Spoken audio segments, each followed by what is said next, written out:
Muy buenos días, bienvenidos a Directo América de France 24. Yo soy Elena Lozano y todo lo que verá a continuación es noticia e iniciamos. La capital de Paraguay, Asunción, es escenario este sábado de la firma histórica del Acuerdo de Libre Comercio entre la Unión Europea y el Mercosur tras 27 años de que iniciara su negociación. Creará un mercado que representa el 30% del PIB mundial y comprende más de 700 millones de consumidores. En Irán reina una tensa calma. Después de casi 3 semanas de protestas, aún se desconocen las dimensiones de la represión contra la ciudadanía. El ayatolá Ali Khamenei culpó este sábado a Donald Trump por los muertos. Según Irán Human Rights, más de 3.400 personas murieron. Con banderas de Groenlandia y Dinamarca en mano, cientos de manifestantes están en las calles de Nuuk y Copenhague contra los deseos expansionistas de Donald Trump. Una delegación bipartidista del Congreso estadounidense visita la capital danesa para expresar así su solidaridad frente a las presiones de Washington para anexionarse la isla ártica.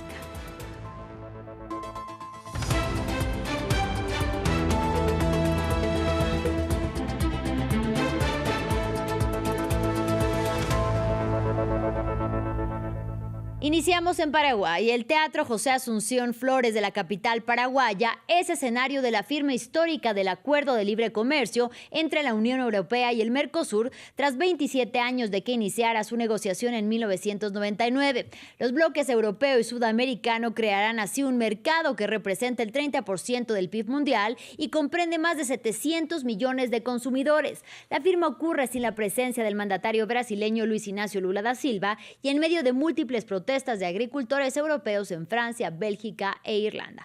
Vamos con nuestra corresponsal en Asunción, Flavia Borja. Flavia, muy buenos días. Cuéntanos cuál es el programa para el día de hoy. Adelante.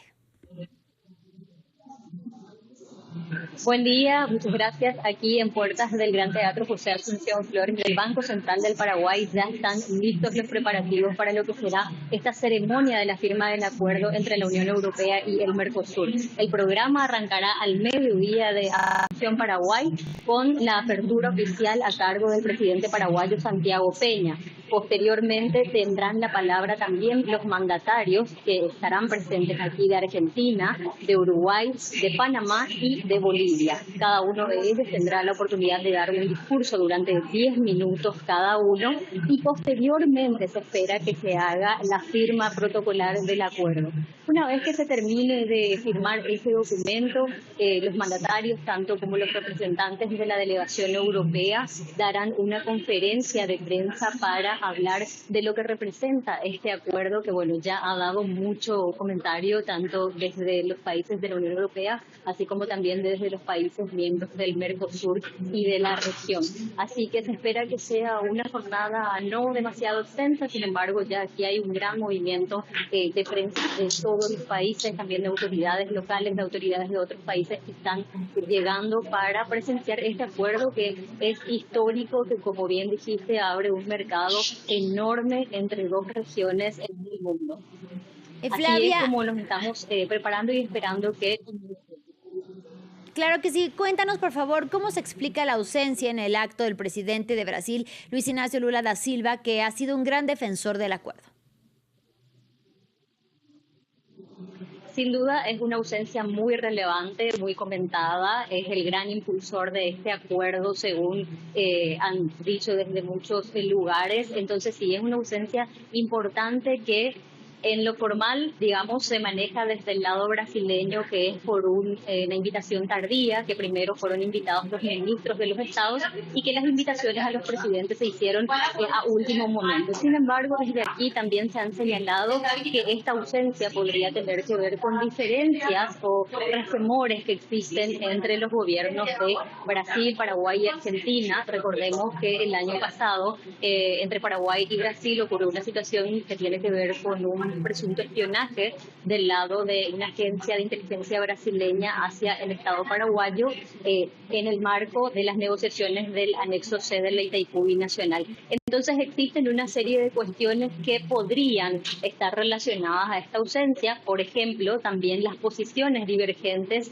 que han tenido respecto a lo ocurrido recientemente en Venezuela, es otro de los puntos que se señala. De manera oficial, la respuesta es que las invitaciones fueron cursadas de manera tardía. Sin embargo, como te menciono, existen estos comentarios desde distintos sectores de que podrían haber como diferencias y que de alguna manera también es un desaire que estaría haciendo el presidente Luis Ignacio Lula da Silva al presidente paraguayo, que bueno, tiene la presidencia pro tempore en representación de nuestro país del Mercosur, y por eso es que la firma se da en Asunción el día de hoy. Te agradecemos mucho, Flavia Borja, por el reporte. Estaremos conectados contigo a lo largo de la jornada. Gracias. Y en Irán reina una tensa calma. Después de casi 3 semanas de multitudinarias protestas, aún se desconocen las dimensiones de la represión contra la ciudadanía y se mantiene el bloqueo de Internet. Según la ONG Iran Human Rights, hay 3.428 muertos y la organización H-Rana estima a más de 3.000 los muertos y en 19.000 los detenidos. Las manifestaciones iniciaron el 28 de diciembre contra la crisis económica y se tornaron en también la salida del gobierno en contra del ayatolá Ali Khamenei, quien culpó este sábado a Estados Unidos y a Israel de estar detrás de la violencia en las protestas, de los daños, como por ejemplo también a los muertos. Desde Teherán nos amplía nuestra corresponsal Catalina Gómez Ángel. Sí, ha hablado el líder supremo de la revolución que se dirigía a un grupo de fieles en el marco de la conmemoración o de la festividad musulmana del Eid al-Adha, y fue extremadamente duro, mucho más que en otras ocasiones, y señaló directamente a Estados Unidos de estar detrás de este complot, como él lo llamó, y dijo que no era nuevo, que habían estado detrás de otras protestas y otros complots en el pasado, pero que la gran diferencia en esta oportunidad era la implicación del presidente norteamericano, que había intervenido, había hablado, había amenazado y los había alentado para salir a la calle y quebrar la espalda de lo que él dijo de la República Islámica. Él dijo que han podido quebrar estas protestas y que buscan quebrar a quienes las lideraban. Habló de 2 grupos, uno principal que habían sido entrenados por los norteamericanos y por los sionistas que lideraron las protestas, y unos a los que llamó jóvenes ingenuos, a los cuales les vendían esta idea y que los siguieron haciendo cosas que no debían. El líder supremo habló y también fue puntual en quiénes o las razones que habían llevado a estas protestas, la situación económica, y apuntó al gobierno que tenía que actuar con mayor vehemencia para poder darle una mejor vida a los iraníes. Sin embargo, él volvía a insistir en este complot y decían que iban a perseguir a todos quienes estaban involucrados en ellos, lo que hace esperar que vuelva o que continúe unos mayores juicios, una mayor persecución y una mayor represión en el país, cuando ya en la apariencia todo vuelve a ser más o menos normal. Ha sido un largo fin de semana de fiesta, mucha gente salió de las grandes ciudades, pero todo está tranquilo y las protestas se han calmado, por lo menos en la superficie.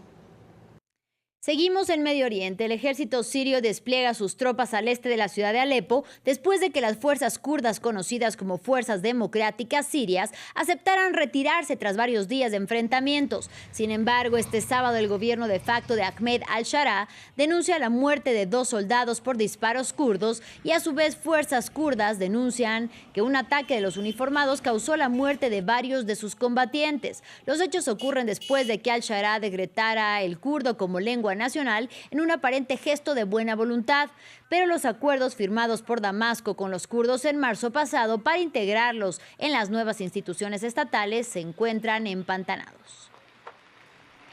Ahora hablamos de la situación en Gaza. El secretario de Estado de Estados Unidos, Marco Rubio, el yerno del presidente Donald Trump, Jared Kushner, el ex primer ministro británico Tony Blair y empresarios cercanos al gobierno serán los encargados de liderar la Fuerza Internacional de Estabilización que operará en el devastado enclave palestino.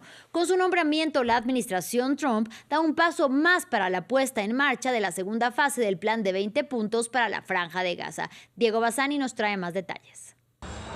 Estados Unidos mueve sus fichas para conformar la nueva Junta Ejecutiva de Gaza, en conformidad con la puesta en marcha de la segunda fase del plan de 20 puntos ideado por la administración Trump y secundado por Israel, Hamas y las potencias árabes. Este viernes la Casa Blanca publicó los nombres de las personas que estarán a cargo de supervisar las labores del Comité Nacional para la Administración de Gaza, entidad a la que Hamas deberá entregar el control de la franja y que será liderada por Ali Shattah, un exministro de la Autoridad Nacional Palestina.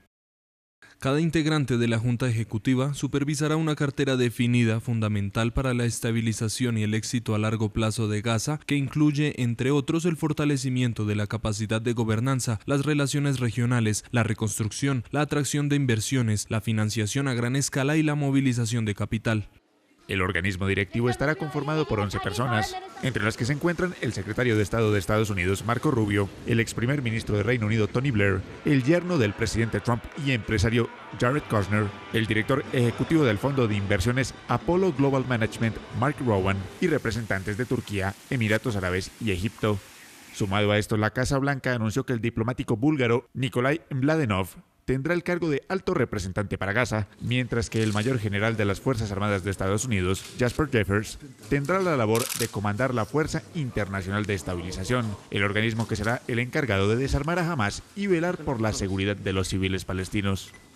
Con banderas de Groenlandia y Dinamarca en mano, cientos se manifiestan en las calles de Nuuk y Copenhague contra los deseos expansionistas de Donald Trump, mientras el mandatario republicano insiste en anexionarse la isla ártica rica en minerales y tierras raras y con una ubicación geoestratégica. Una delegación bipartidista del Congreso estadounidense visita la capital danesa para expresar su solidaridad frente a las amenazas de Washington de anexionarse la isla ártica.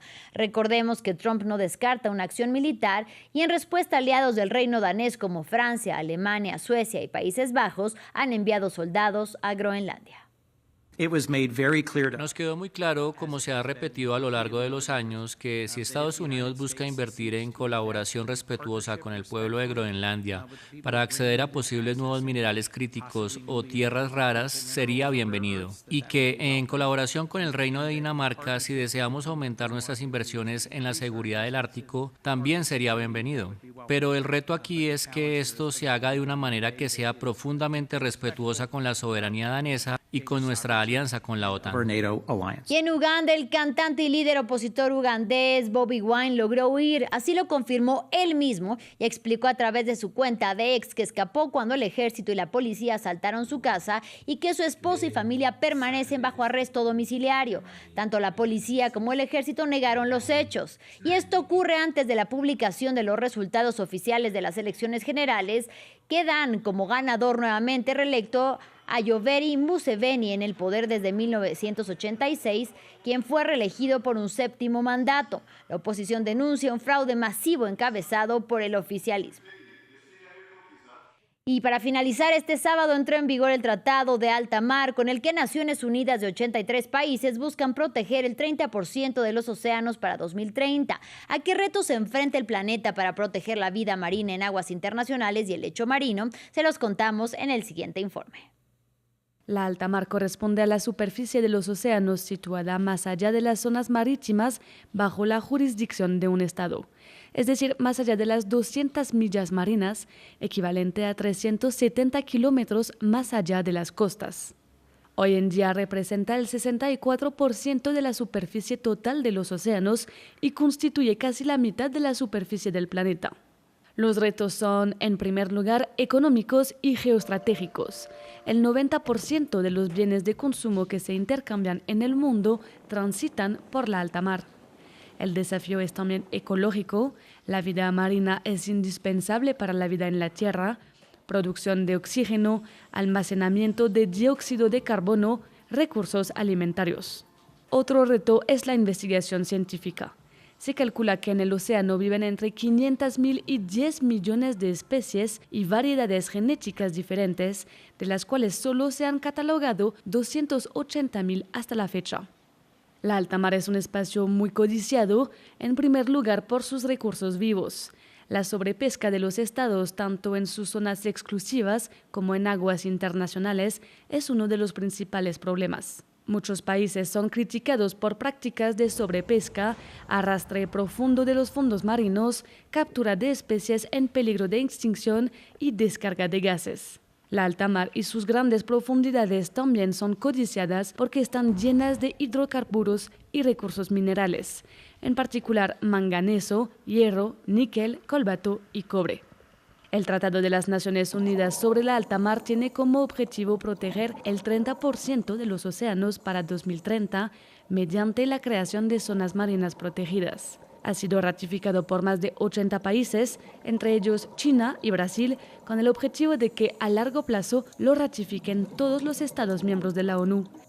Sin embargo, el tratado tiene una laguna fundamental. No prevé ninguna protección contra la explotación minera de los fondos marinos.